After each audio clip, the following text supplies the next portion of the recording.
Welcome to Apex Philosophy, the perfect place to find motivation. Be sure to subscribe and listen every day so you can become your best self. Please like and share the video to help inspire others. Resist the downward pull of the group. The law of conformity. A summary based on Robert Greene's book, The Laws of Human Nature. In this next part of our book summary series, we'll be discussing Law 14. If you've missed the other chapters, I highly recommend you watch those as well. Going along to get along is a natural tendency for most of us, but sometimes this can be a mistake. Today, we'll discuss why you shouldn't. When people are free to do as they please, they usually imitate each other. Eric Hoffer. Law number 14. Resist the downward pull of the group. The law of conformity. Conformity is often deemed by society as something praiseworthy. We need to comply with the standards and rules of this world so that we can keep the peace. However, sometimes conformity also limits us and our ideals.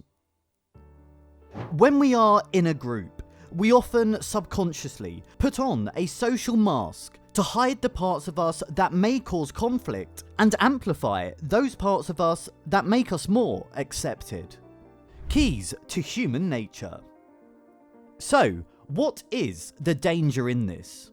Sharing group emotions without self-awareness can lead to cult-like behaviours, angry mobs, and mass hysteria. Imagine a pandemic situation where people are being driven by fear to pressure each other into doing something to help prevent the spread of the contagion. This may help or not, but what if, in the long term, what was done was deemed ineffective, counterproductive, or even harmful? There are countless situations where you want to be aware of the group's influence on you. Otherwise, you may end up walking off a cliff with the other lemmings. The individual effect. Within groups, individuals get drawn to attitudes and behaviours that benefit the groups. This is because, biologically, we are inclined to feel that being alone is dangerous. In the wild, if you were not part of a tribe, you were bound to be eaten by animals or die from exposure. The desire to fit in. No matter how wholesome or toxic the group, we all feel a strong desire to fit. It's that feeling of rejection you get when you aren't invited or left out of an inside joke.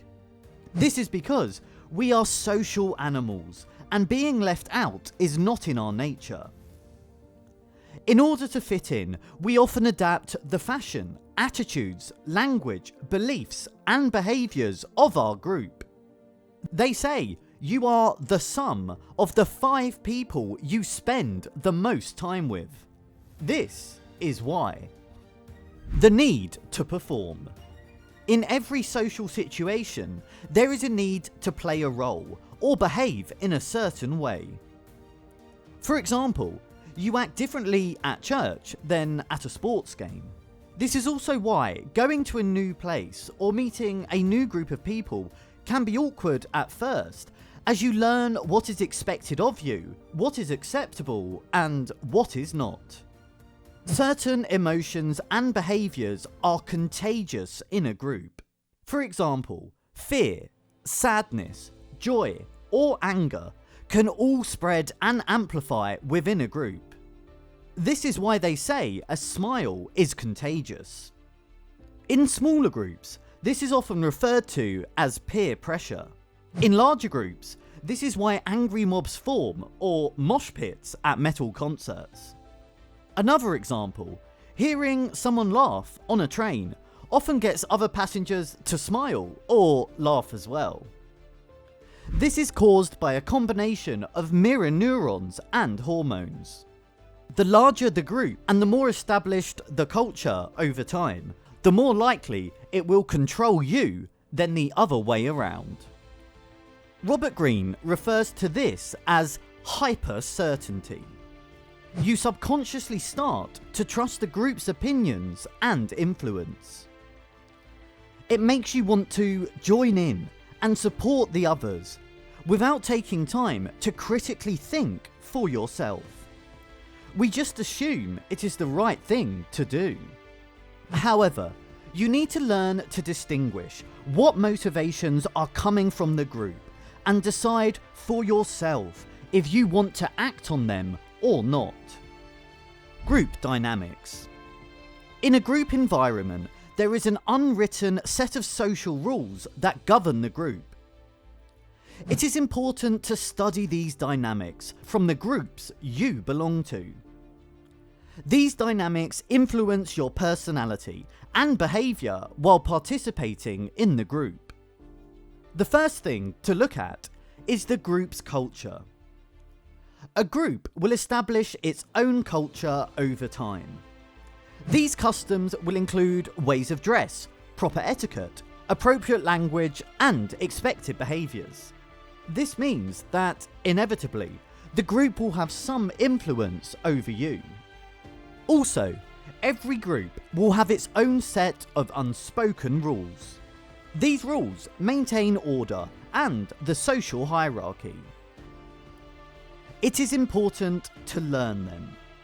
From little things like not dating your friend's ex to bigger things like gang colours, you must pay attention and adhere to these rules or risk being ostracised by the group. Next, it is important to recognise the group's court. This is the social hierarchy of the group. Usually, the richest, strongest, best looking and most popular are at the top. You could call it the pecking order. Who is the queen bee and how should you behave around them? Lastly, notice that when the group gets large enough, factions start to form. Groups are often divided from within and rely on the synergy of every member for them to stay unified. Pay attention to dissenting opinions within a group and look for and strengthen the common thread that ties the group together. The reality group. For a group to remain functional, we need to keep a healthy sense of reality. We need to keep ourselves grounded. Although groups do form naturally, we can influence whether they are stable or not. In order to keep a group strong, we need to adapt to the changes and be innovative. To achieve this, there are 5 elements of a strong group. 1. Instill a collective sense of purpose. The group must have a clearly stated goal or purpose. All members must work towards the same goal. Pursuing things unrelated to this goal will create confusion and division. A group that is divided is dysfunctional. 2. Assemble the right team of lieutenants. No man is an island. You can't do this by yourself. You need your own right-hand man or men when you charge into a battle. You need a small group of trusted advisors, people you can trust. Someone to bounce ideas off of. You need someone you can ask for help from and can trust to never leave your side. 3.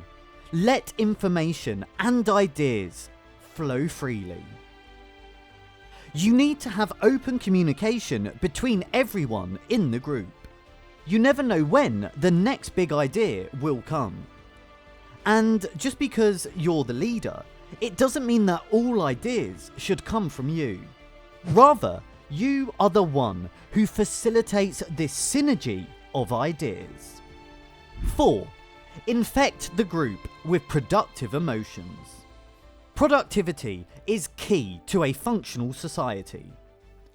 However, not everyone is motivated to work. As a leader, you need to be the one injecting positive and motivating energy into the group. You need to be the one who facilitates teamwork, and you need to know how to steer them back to productivity. 5.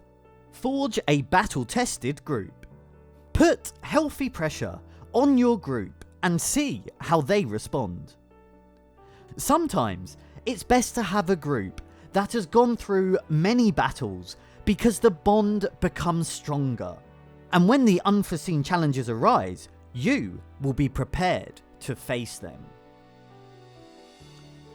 The law of conformity is about how we, as individuals, behave in a group.